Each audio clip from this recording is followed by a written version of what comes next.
Well, Gus is just wonderful. He does programs at Northern Essex that a lot of us have gone to on Frost and Whittier's Women and everything else. And he's also the curator at the Whittier Birthplace in Haverhill. And when he gives you a tour, you're going to get a tour. So go there if you want to see another piece of history where Whittier was born. And we're going to have him do a course this spring here in this house. We haven't done the title yet, but we're going to do it. So without further ado, I welcome my good friend John Greenleaf Whittier, Gus Reusch. Okay.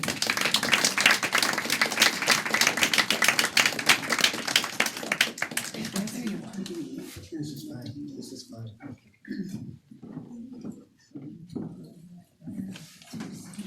I'm only half Mr. Whittier's size. That's all I can do. Can't grow overnight. Thank you very much for asking me to come here today. I am the curator of the birthplace, and I love my work. It's not work, it's a pleasure in Haverhill, bringing people around. The Cub Scouts are coming on Saturday morning. This is my 4th group of Cub Scouts, so it ought to be quite interesting. Once again, the last 3 came at night. It was almost like a candlelight tour in the birthplace because we don't have any, well, we have a little electricity. Well, today we're going to do, as I was asked to do, Snowbound. Snowbound. A winter idyll to the memory of the household it describes. This poem is dedicated by the author. The inmates, I didn't say that, Mr. Whittier wrote this. The inmates of the family at the Whittier homestead who are referred to in the poem were my father, my mother, my brother and 2 sisters, and my uncle and my aunt, both unmarried. In addition, there was the district schoolmaster who boarded with us. His name was George Haskell. The not unfeared, half-welcome guest was Harriet Livermore. Need I say more? I don't think so. She happened to be there because she was boarding at Rock's Village and was stuck and had to stay with the Whittiers during the storm. And we have a portrait of her on the 2nd floor. Oh, that's nice. I'm glad you have that. Much to the chagrin of the Whittier family during Snowbound, because they didn't know what she might do next. Well, we'll start Snowbound. The sun that brief December day rose cheerless over hills of gray, and darkly circled gave at noon a sadder light than waning moon. Slow tracing down the thickening sky its mute and ominous prophecy, a portent seeming less than threat, it sang from sight before it set. A chill, no coat, however stout, of homespun stuff could quite shut out a hard, dull bitterness of cold that checked mid-vein the circling race of lifeblood in the sharpened face. The coming of the snowstorm told. The wind blew east. We heard the roar of ocean on his wintry shore, and felt the strong pulse throbbing there, beat with low rhythm our inland air. Meanwhile, we did our nightly chores, brought in the wood from out of doors, littered the stalls, and from the mows raked down the herd's grass for the cows. Heard the horse whinnying for his corn, and sharply clashing horn on horn, impatient down the stanchion rows, the cattle shake their walnut bows. While peering from his early perch upon the sea scaffold's pole of birch, the cock his crested helmet bent, and down his querulous challenge sent. Unwarmed by any sunset light, the gray day darkened into night, a night made hoary with the swarm and whirl dance of the blinding storm. As zigzag, wavering to and fro, crossed and recrossed the winged snow, and ere the early bedtime came, The white drift piled the window frame, and through the glass the clothesline posts looked in like tall and sheeted ghosts. So all night long the storm roared on. The morning broke without a sun, in tiny spherules traced with lines of nature's geometric signs, in starry flake and pellicle, all day the hoary meteor fell. And when the second morning shone, we looked upon a world unknown, on nothing we could call our own. Around the glistening wonder bent the blue walls of the firmament, no cloud above, no earth below, a universe of sky and snow. The old familiar sights of ours took marvelous shapes. Strange domes and towers rose up where the sty or corn crib stood, or garden wall or belt of wood. A smooth white mound the brush pile showed, a fenceless drift what once was road. The bridle post an old man sat, with loose flung coat and high cocked hat. The well curb had a Chinese roof, and even the long sweep, high aloof in its slant splendor, seemed to tell of Pisa's leaning miracle. A prompt, decisive men, my no breath our father wasted. Boys, a path, well pleased, for when did farmer boy count such a summons less than joy? Our buskins on our feet we drew, with mittened hands and caps drawn low, to guard our necks and ears from snow. We cut the solid whiteness through, and where the drift was deepest, made a tunnel walled and overlaid with dazzling crystal. We had read of rare Aladdin's wondrous cave, and to our own his name we gave. With many a wish the luck were ours to test his lamp's supernal powers. We reached the barn with merry din, and roused the prisoned brutes within. The old horse thrust his head out, and grave with wonder gazed about.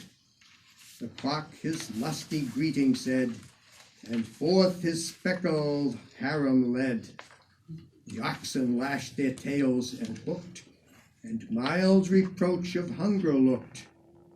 The horned patriarch of the sheep, like Egypt's Ammon, roused from sleep, shook his sage head with gesture mute, and emphasized with stamp of foot.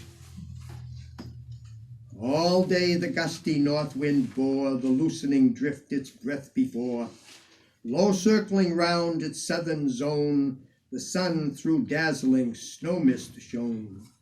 No church bell lent its Christian tone to the savage air, no social smoke curled over woods or snow-hung oak.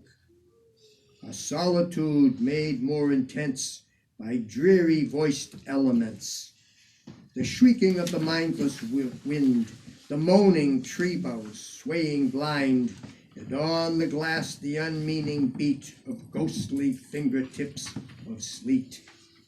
Beyond the circle of our hearth, no welcome sound of toil or mirth, unbound the spell and testified of human life and thought outside.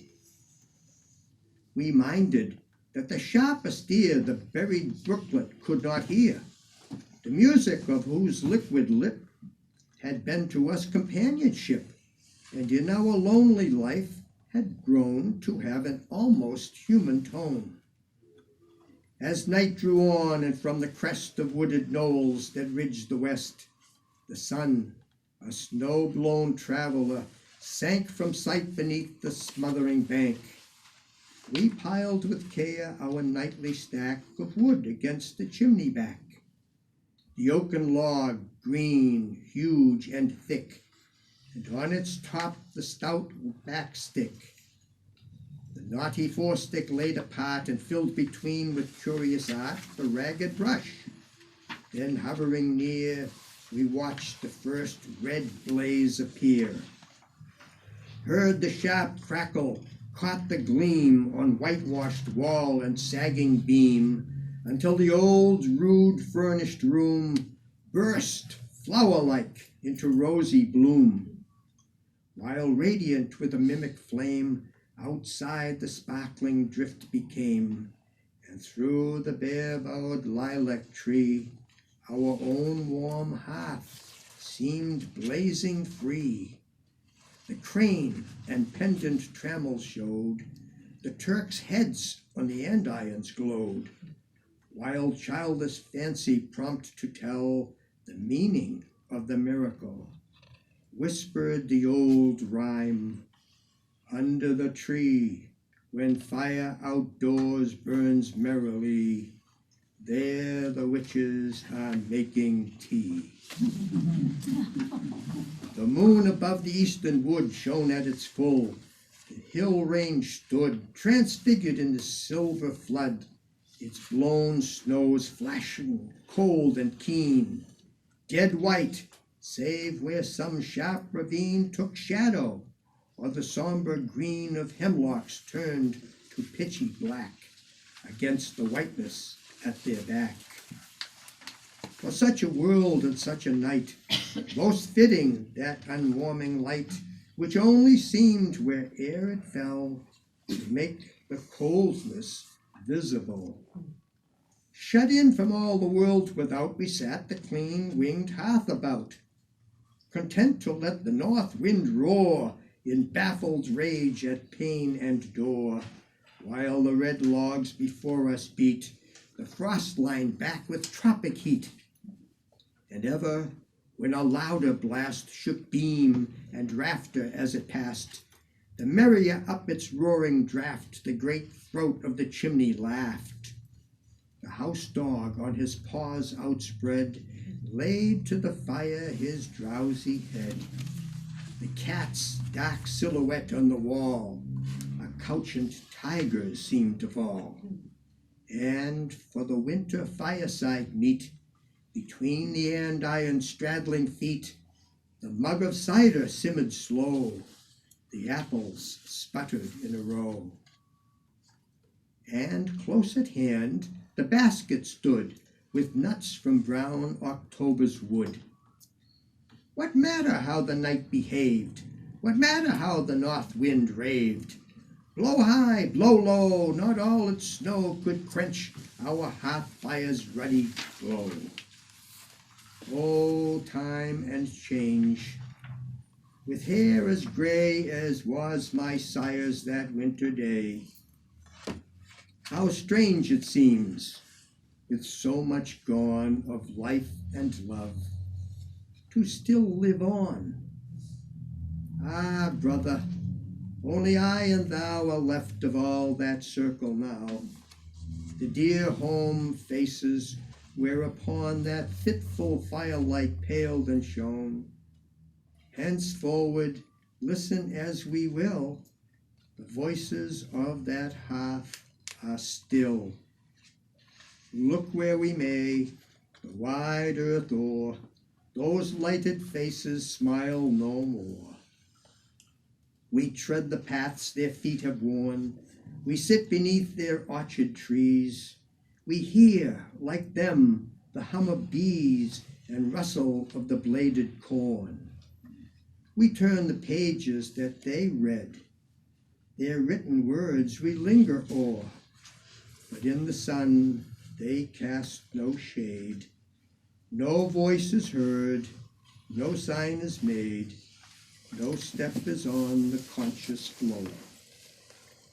Yet love will dream, and faith will trust, since he who knows our need is just, that somehow, somewhere, meet we must. Alas for him who never sees the stars shine through his cypress trees, who hopeless lays his dead away, nor looks to see the breaking day across the mournful marbles play, who hath not learned in hours of faith the truth to flesh and sense unknown, that life is ever lord of death, and love can never lose its own. We sped the time with stories old, brought puzzles out and riddles told, or stammered from our school book lore the chief of Gambia's golden shore. How often since, when all the land was clay in slavery's shaping hand, as if a far-blown trumpet stirred the languorous, sin-sick air, I heard. Does not the voice of reason cry, claim the first right which nature gave, from the red scourge of bondage fly, nor deign to live a burdened slave? Our father rode again his ride on Memphremagog's wooded side, sat down again to moose and samp in trapper's hut and Indian camp, lived o'er the old idyllic ease beneath St. Francois' hemlock trees. Again for him the moonlight shone on Norman cap and bodiced zone. Again he heard the violin play, which led the village dance away, and mingled in its merry whirl the grande dame and the laughing girl. Or nearer home, our steps he led, where Salisbury's level marshes spread, mile wide as flies the laden bee, where merry mowers, hale and strong, swept scythe on scythe their swaths along, low green prairies of the sea. We shared the fishing off Boar's Head, and round the rocky isles of shoals, the hot hake broil on the driftwood coals, the chowder on the sand beach made, dipped by the hungry, steaming hot, with spoons of clamshell from the pot.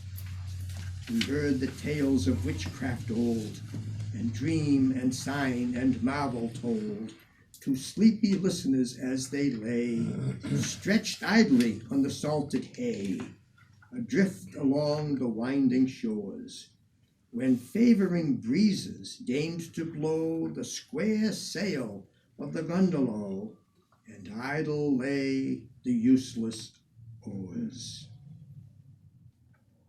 Our mother, while she turned her wheel or run the new knit stocking heel, told how the Indian hordes came down at midnight on Cochico town, and how her own great uncle bore his cruel scalp mark to fourscore, recalling in her fitting phrase, so rich and picturesque and free, the common unrhymed poetry of simple life and country ways. The story of her early days, she made us welcome to her home. Old hearths grew wide to give us room. We stole with her a frightened look at the gray wizard's conjuring book, the fame whereof went far and wide through all the simple countryside. We heard the hawks at twilight play, the boat horn on Piscataqua, the loon's weird laughter far away. We fished her little trout brook, knew what flowers in wood and meadow grew, what sunny hillsides autumn brown she climbed to shake the ripe nuts down, saw where in sheltered cove and bay the duck's black squadron anchored lay, and heard the wild geese calling loud beneath the gray November cloud. Then haply, with a look more grave and sober a tone, some tale she gave from painful Sewell's ancient tome, beloved in every Quaker home, of faith fire-winged by martyrdom, or Chalkley's journal, old and quaint, gentlest of skippers, Rhea, sea saint, who, when the dreary calms prevailed, and water butt and bread cask failed, and cruel hungry eyes pursued his portly presence, mad for food, with dark hints muttered under breath of casting lots for life or death, offered, if heaven with hell supplies, to be himself the sacrifice. Then suddenly, as if to save the good man from his living grave, a ripple on the water grew. A school of porpoise flashed in view. Take, eat, he said, and be content. These fishes in my stead are sent by him who gave the tangled ram to spare the child of Abraham. Our uncle, innocent of books, was rich in lore of fields and brooks. The ancient teachers never dumb of nature's unhoused Lyceum.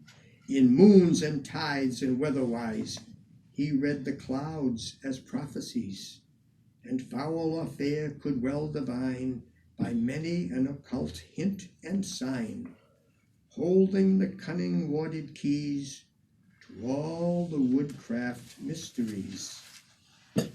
Himself to nature's heart so near that all her voices in his ear of least of bird had meanings clear, like Apollonius of old, who knew the tales the sparrows told, or Hermes, who interpreted what the sage cranes of Nilus said. A simple, guileless, childlike man, content to live where life began, strong only on his native grounds, the little world of sights and sounds, whose girdle was the parish bounds, whereof his fondly partial pride the common features magnified, as Surrey hills to mountains grew, in white of Selborne's loving view. He told how teal and loon he shot, and how the eagle's eggs he got, the feats on pond and river done, the prodigies of rod and gun, till, warming with the tales he told, forgotten was the outside cold. The bitter wind unheeded blew, from ripening corn the pigeons flew, the partridge drummed in the wood, the mink went fishing down the river brink. In fields with bean or clover gay, the woodchuck like a hermit gray peered from the doorway of his cell. The muskrat plied the mason's trade, and tier by tier his mud walls laid. And from the shag bark overhead, the grizzled squirrel dropped his shell. Next, the dear aunt, whose smile of cheer and voice in dreams I see and hear, the sweetest woman ever fate perverse denied a household mate, who, lonely, homeless, not the less, found peace in love's unselfishness, and welcome wheresoe'er she went, a calm and gracious element, whose presence seemed the sweet income and womanly atmosphere of home, called up her girlhood memories, the huskings and the apple bees, the sleigh rides and the summer sails, weaving through all the poor details and homespun warp of circumstance, a golden woof thread of romance. For well she kept her genial mood and simple faith of maidenhood. Before her still a cloudland lay, the mirage loomed across her way. The morning dew, that dries so soon with others, glistened at her noon. Through years of toil and soil and care, from glossy tress to thin gray hair, all unprofaned she held apart the virgin fancies of the heart. Be shame to him of woman born, who hath for such but thought of scorn. There too our elder plied her evening task to stand beside, a full, rich nature free to trust, truthful and almost sternly just, impulsive, earnest, prompt to act, and make her generous thought a fact, keeping with many a light disguise the secret of self-sacrifice.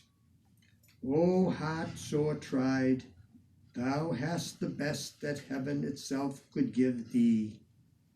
Rest, rest from all bitter thoughts and things. How many a poor one's blessing went with thee beneath the low green tent, whose curtain never outward swings.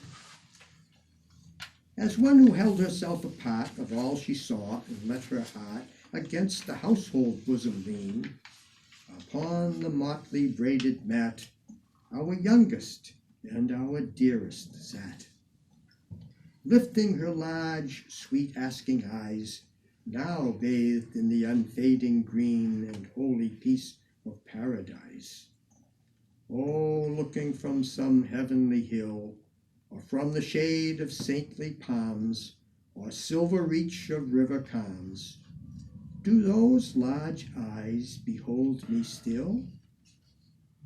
With me one little year ago, the chill weight of the winter snow for months upon her grave has lain. And now, when summer south winds blow, and briar and harebell bloom again, I tread the pleasant paths we trod.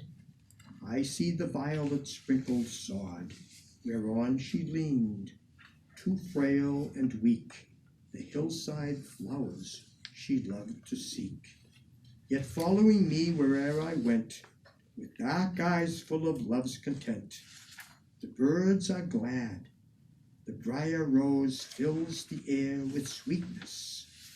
All the hills stretch green to June's unclouded eye, but still I wait with ear and eye for something gone which should be nigh, a loss in all familiar things, in flower that blooms and bird that sings. And yet, dear heart, remembering thee, am I not richer than of old? Safe in thy immortality, what change can reach the wealth I hold?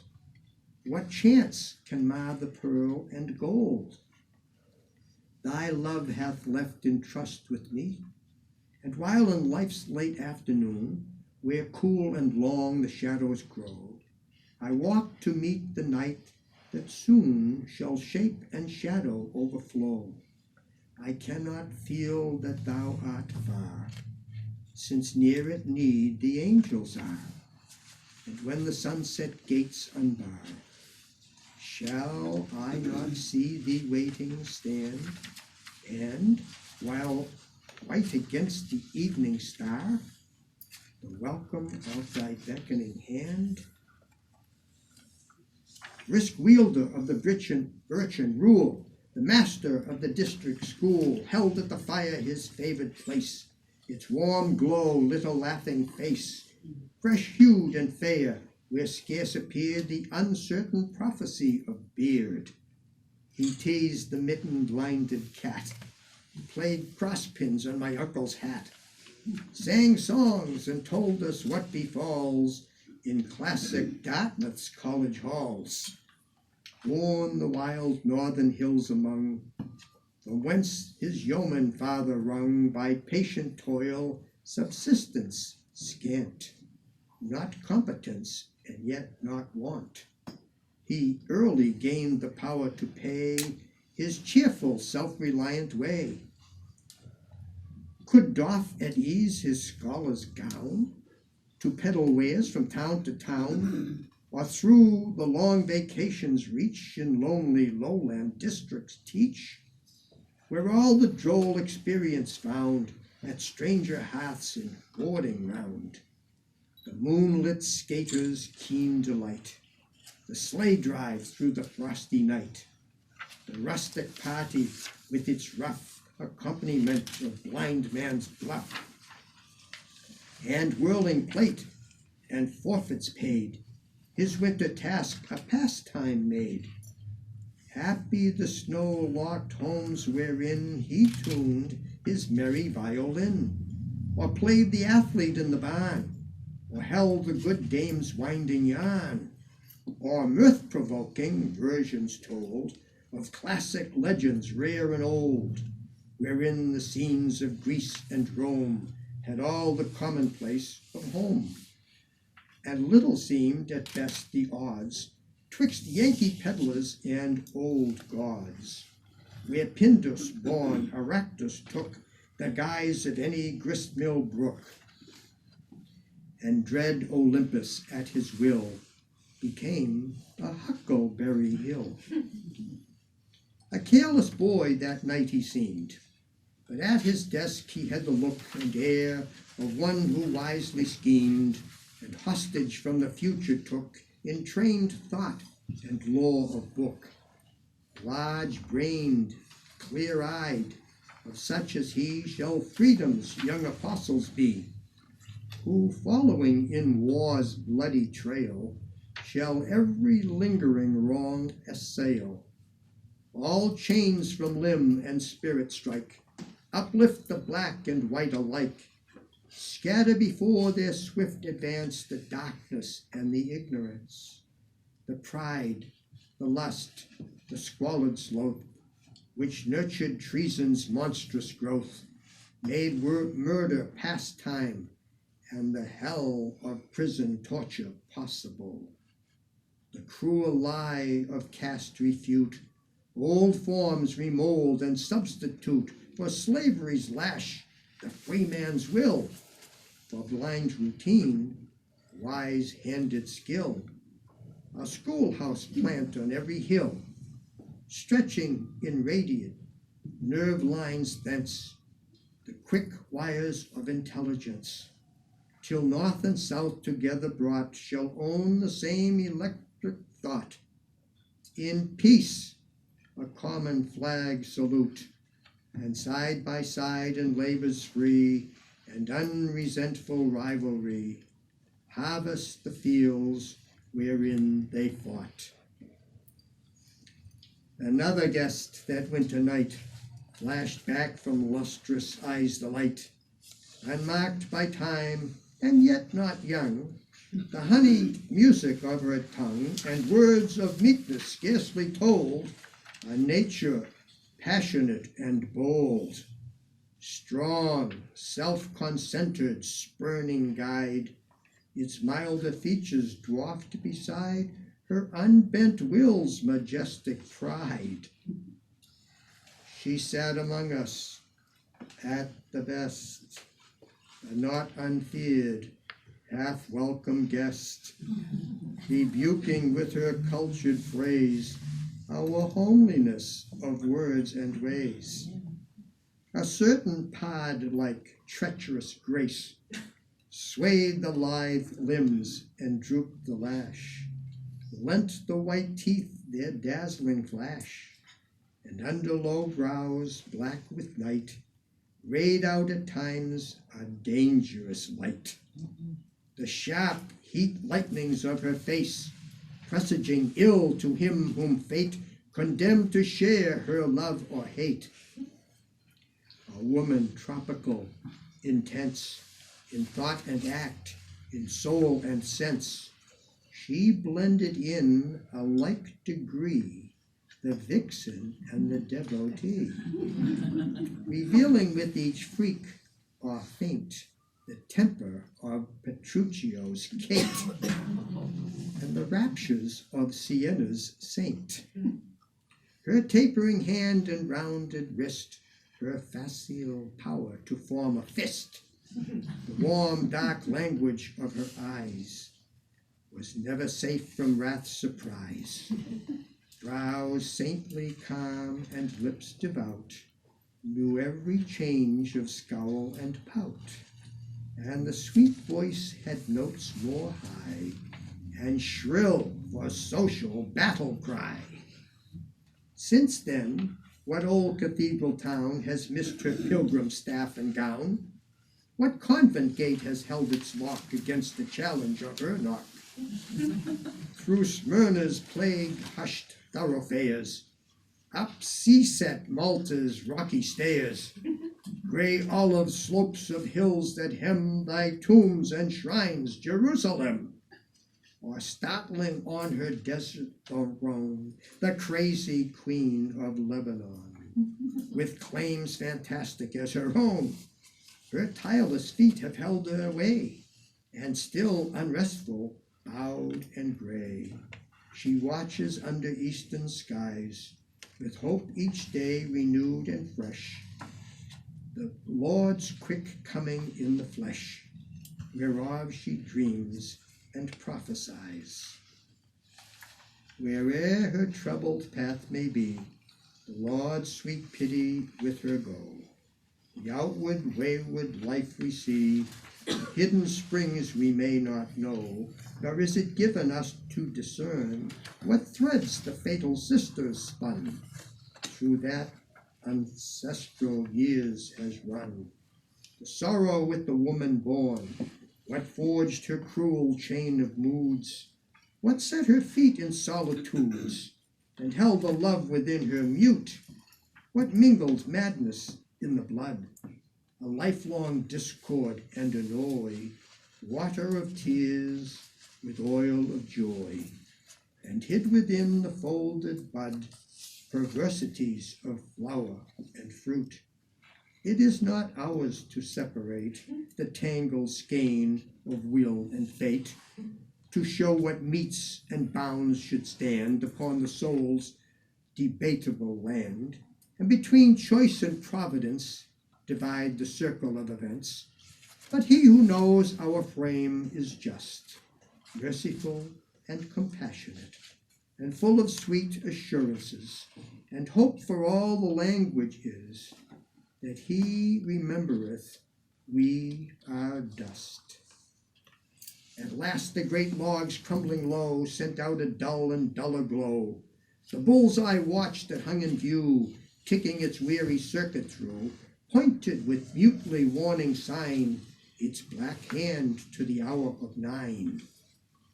That sign the pleasant circle broke. My uncle ceased his pipe to smoke, knocked from its bowl the refuse gray, and laid it tenderly away, then roused himself to safely cover the dull red brands with ashes o'er.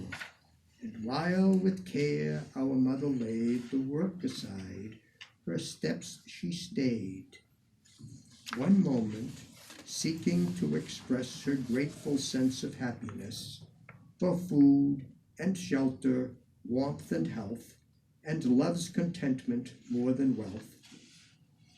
With simple wishes, not the weak, vain prayers which no fulfillment seek, but such as warm the generous heart, or prompt do with heaven its part, that none might lack that bitter night for bread and clothing, warmth and light.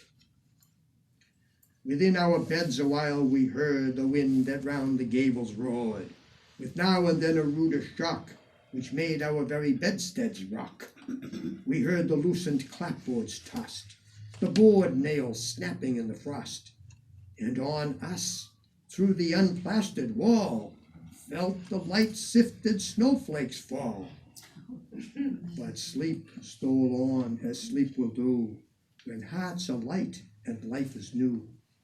Faint and more faint the murmurs grew, till in the summer land of dreams they softened to the sound of streams, low stir of leaves and dip of oars, and lapsing waves on quiet shores. Next morn we wakened with the shout of merry voices high and clear, and saw the teamsters drawing near to break the drifted highways out. Down the long hillside treading slow, we saw the half-buried oxen go, shaking the snow from heads uptossed, their straining nostrils white with frost. Before our door the straggling train drew up, an added team to gain. The elders threshed their hands a-cold, passed with the cider mug their jokes from lip to lip. The younger folks down the loose snowbanks wrestling rolled, then toiled again the cavalcade o'er windy hill through clogged ravine, and woodland paths that wound between. Low drooping pine boughs winter wade, from every barn a team afoot, at every house a new recruit, where, drawn by nature's subless law, haply the watchful young men saw sweet doorway pictures of the curls and curious eyes of merry girls, lifting their hands in mock defense against the snowball's compliments, and reading in each missive tossed the charm with Eden never lost. We heard once more the sleigh bells sound, and following where the teamsters led, the wise old doctor went his round, just pausing at our door to say, in the brief autocratic way of one who, prompt at duty's call, was free to urge her claim on all, that some poor neighbor sick abed at night our mother's aid would need. For one in generous thought indeed, what mattered in the sufferer's sight the Quaker matron's inward light? The doctor's mail of Calvin's creed? All hearts confess the saints elect, who twain in faith and love agree, and melt not in an acid sect, the Christian pearl of charity. So days went on. A week had passed since the great world was heard from last. The almanac we studied o'er, read and reread our little store of books and pamphlets, scarce a score. One harmless novel, mostly hid from younger eyes, a book forbid. And poetry, or good or bad, a single book was all we had, where Elwood's meek, drab-skirted muse, a stranger to the heathen nine, sang with a somewhat nasal whine the wars of David and the Jews. At last the floundering carrier bore the village paper to our door. Lo, broadening outward as we read, to warmer zones the horizon spread. In panoramic length unrolled, we saw the marvels that it told. Before us passed the painted creeks, and daft McGregor on his raids in Costa Rica's Everglades, and up Taygeto's winding slow rode Ypsilanti's mighty creeks, a Turk's head at each saddle bow. Welcome to us, its week-old news, its corner for the rustic muse, its monthly gauge of snow and rain, its record mingling in a breath, the wedding bell and dirge of death. Jest, anecdote, and love-lorn tale, the latest culprit sent to jail. Its hue and cry of stolen and loss, its venue sales and goods at cost. And traffic calling loud for gain, we felt the stir of hall and feet and street, the pulse of life that round us beat. The chill embargo of the snow was melted in the genial glow. Wide swung again our ice-locked door, and all the world was ours once more. Clasp, angel of the backward look, and folded wings of ashen gray, and voices of echoes far away, the brazen covers of thy book, the weird palimpsest, old and vast, wherein thou hidst the spectral past, where closely mingling, pale and glow, the characters of joy and woe, the monographs of outlived years, or smile illumed or dim with tears, green hills of life that slope to death, and haunts of home whose vista'd trees shade off to mournful cypresses, with the white amaranths underneath. Even while I look, I can but heed the restless sand's incessant fall, importunate hours that hours succeed, each clamorous with its own sharp need, and duty keeping tasteful all. Shut down and clasp the heavy lids. I hear again the voice that bids the dreamer leave his dream midway for larger hopes and graver fears. Life greatens in these later years. The century's aloe flowers today.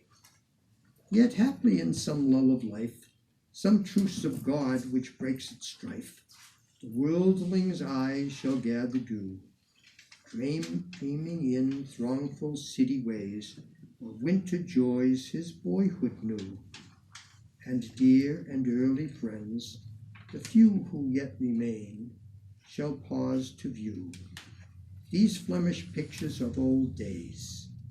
Sit with me by the homestead hearth, and stretch the hands of memory forth, to warm them at the wood fire's blaze, and thanks untraced to lips unknown shall greet me like the odors blown from unseen meadows newly mown, or lilies floating in some pond. Wind fringe the wayside gaze beyond. The traveler owns the grateful sense of sweetness near, he knows not whence, and pausing takes with forehead bare the benediction of the air.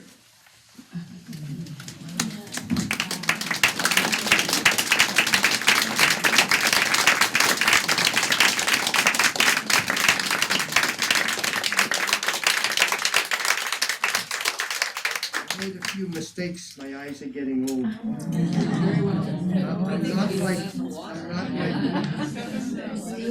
I'm not like Mr. Whittier, almost 204. I'm only 77.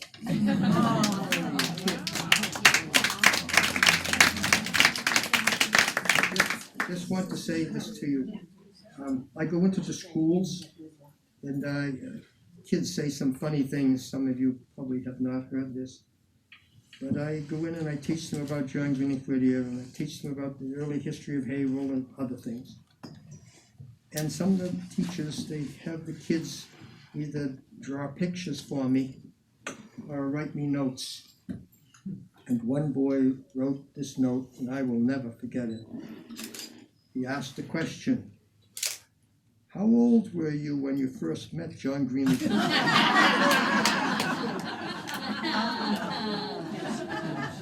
And then the next sentence said, "You must have been good friends because he gave you lots of cool things." That's my collection of John Greenleaf Whittier.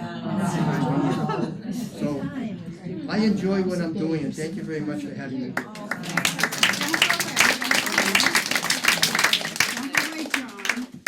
We have, maybe some people might have some questions. Uh-oh. I mean, like, John Greenleaf Whittier only had a book in the Bible, but he wrote about so many exotic places and And exotic. gods and goddesses, and where did that all come from? Well, I have to be fair here. I know he never married. We all know that. He always gave excuses. When he was young, he was too poor. When he got a little older, he had to take care of his mother and his aunt and his sister. And when he was rich, he was too old. Smart man. Like a sailor, I have uncovered lots of information because the course I taught at Northern Essex, the women there wanted to know about all his girlfriends. And so I did a little digging. He had more than his share. He did.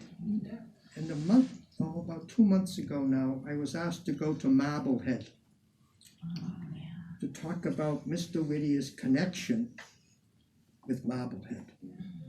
Little did they know what I was going to say, because I found wonderful things. He was at the academy in Haverhill for that 1 year.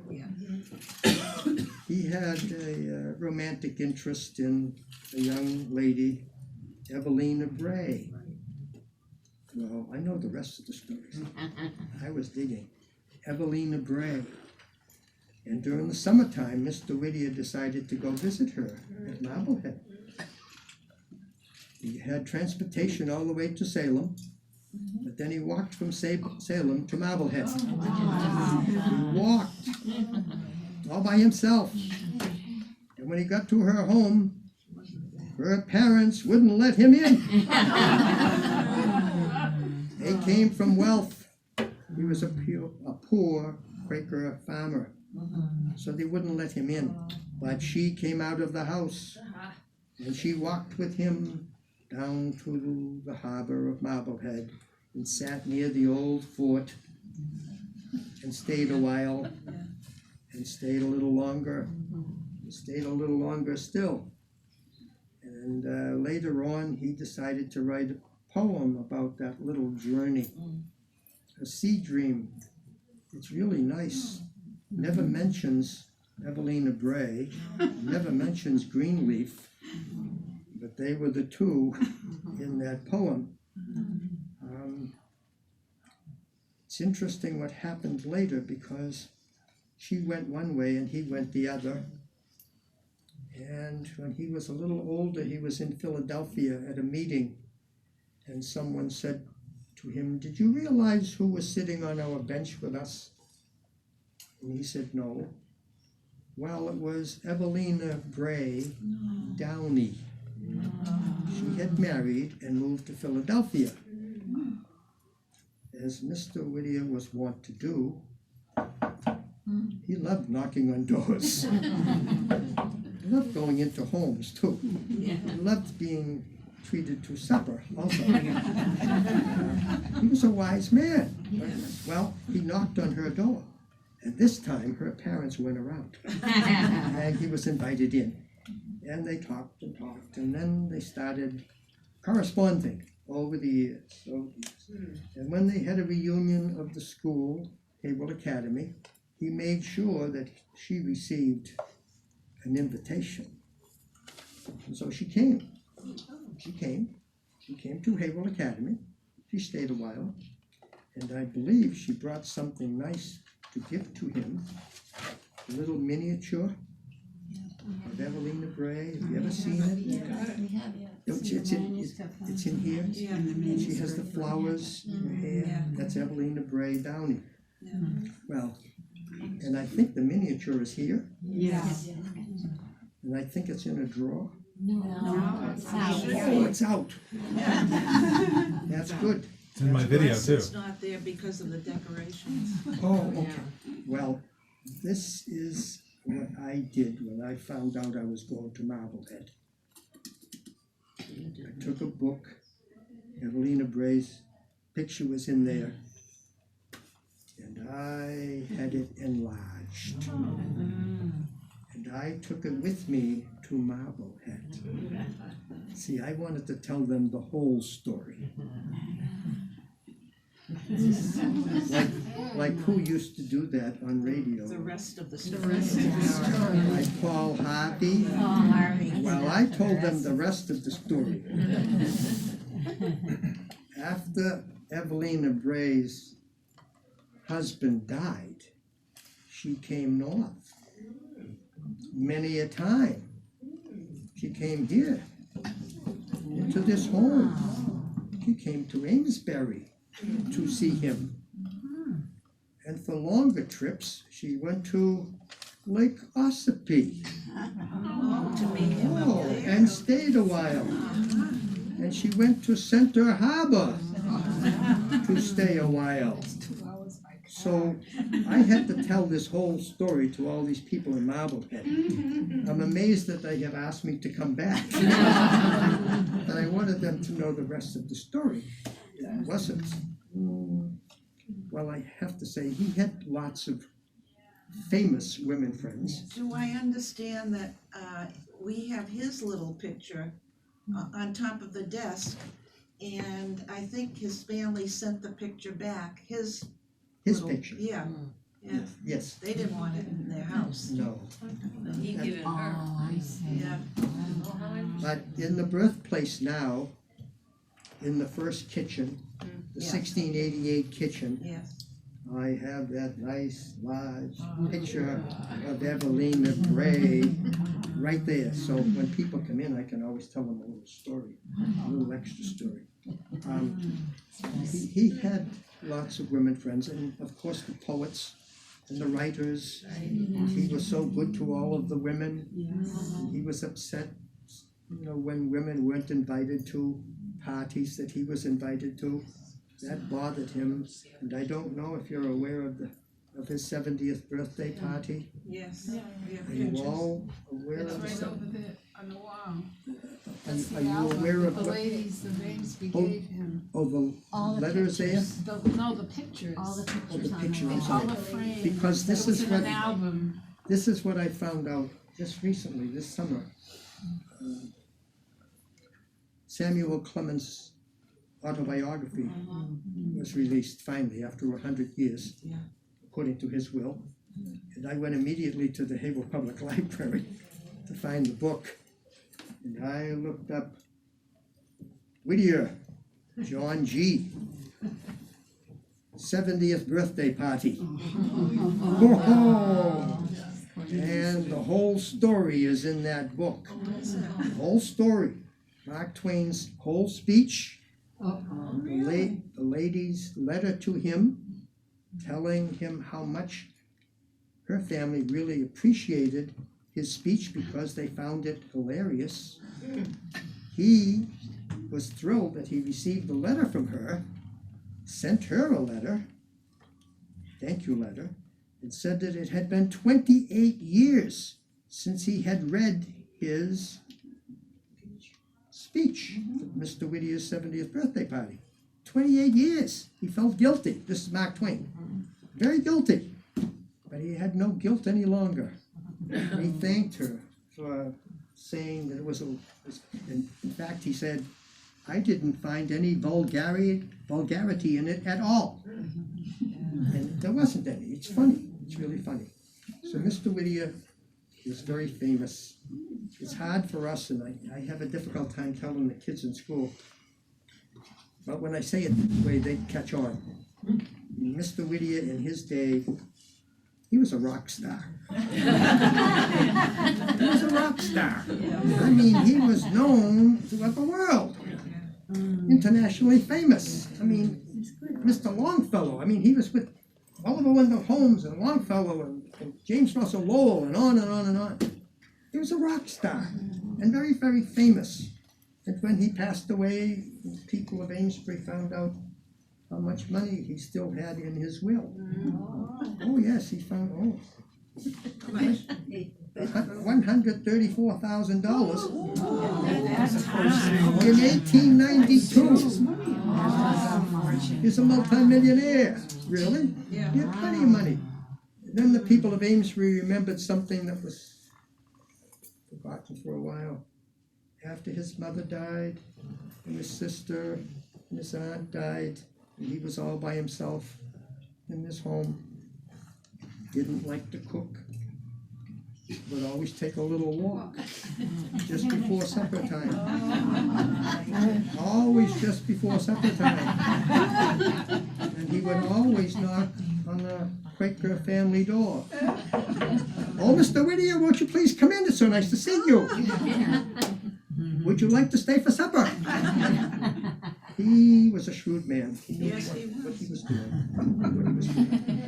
Do I have stories about Mr. Whittier? I have a ton of stories. That's but why you gotta come to our course. One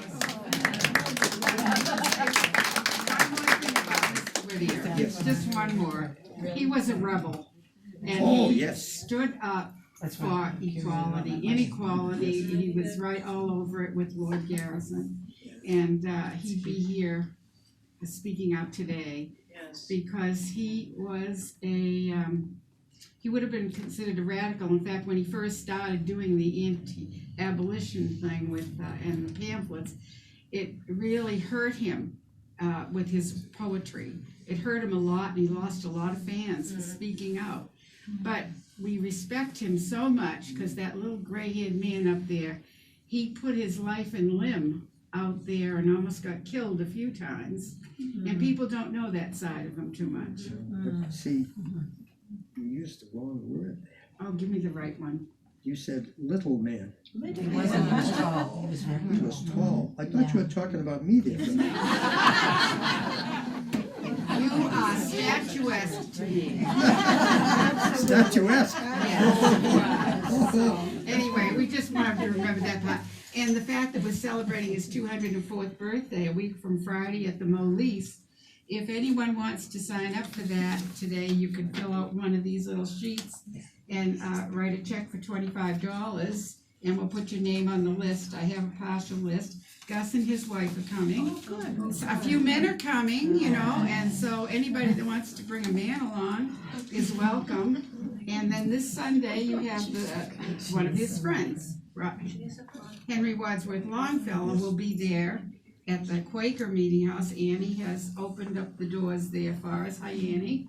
And she does all that at the Quaker meeting. And we have free parking next door at the funeral home, where you can stay. And then we have free parking at Jutras too. If you walk down here right after the program, from 3 on, we're gonna have a beautiful open house and the big table will be set up here. And bring your friends. It's gonna be a beautiful afternoon with music and everything, so. Yes, Pam. I didn't hear the whole program yesterday, but on NPR, there was something about a commemorative issue of the Atlantic Monthly. And they named various writers and abolitionists without mentioning Whittier. But my understanding was that Whittier was one of the people that helped found the Atlantic Monthly. Yes. And I don't, but anyway, I didn't know if anyone heard the program yesterday, but it might be a book that you might want to see. He gets left out a lot. He got left out on something that they're doing on abolition. Today I sent it out to some of you. The Ruggles University, or where is it? He was left out, and they're talking about Garrison and everybody else in New Hampshire. And they don't mention John, so I sent back and said, well, what happened to John Greenleaf Whittier? He was, and Elizabeth. They were at the beginning of the abolition movement in this country, right here from this little house. Cynthia, Yes, Rena. I just want to say that you are a magnificent reader, and not only that, but Yes. not a dead ringer for John Greenleaf Whittier, but a live ringer.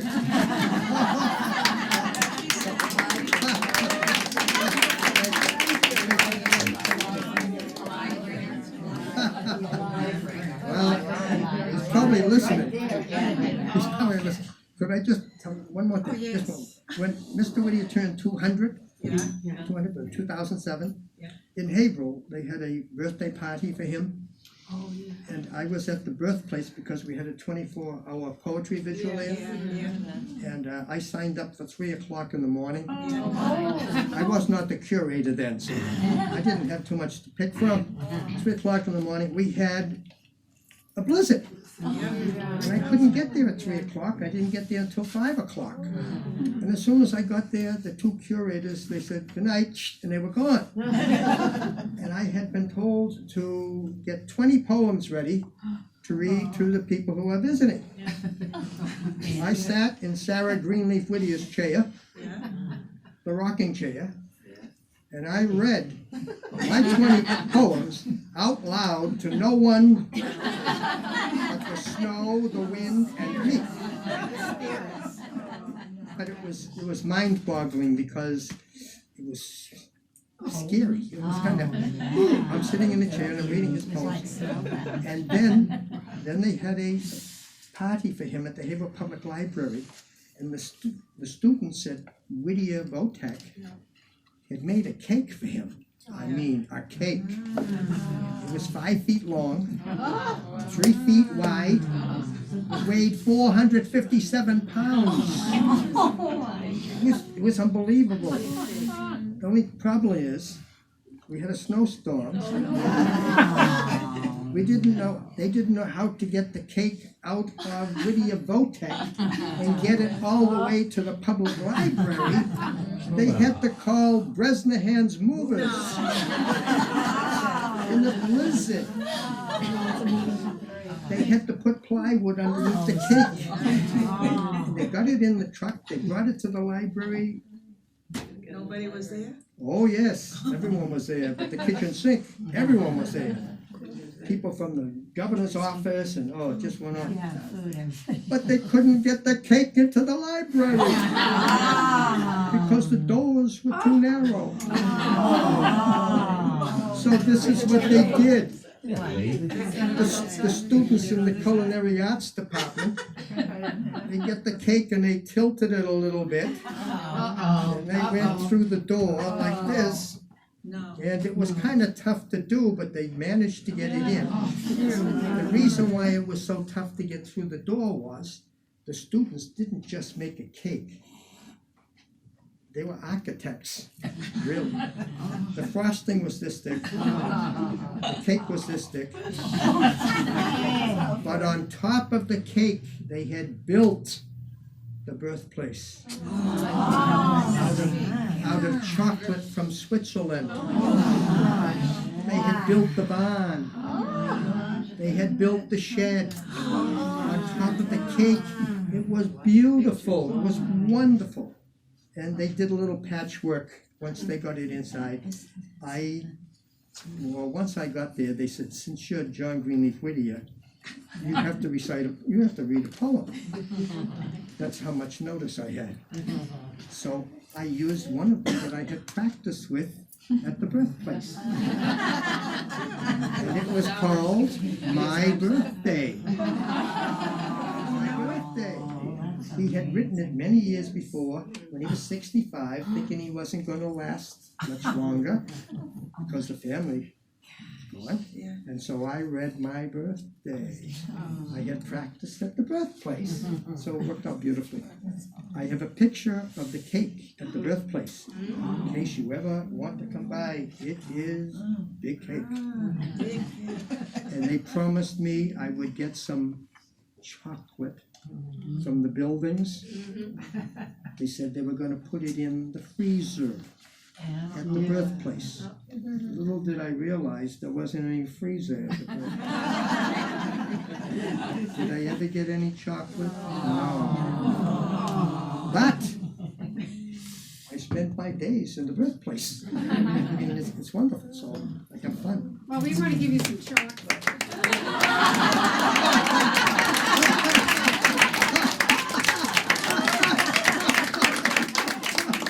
And I want you to come to the 204th birthday and bring that picture if you can and read My Birthday. So everybody, we just give him one more hand because he deserves it.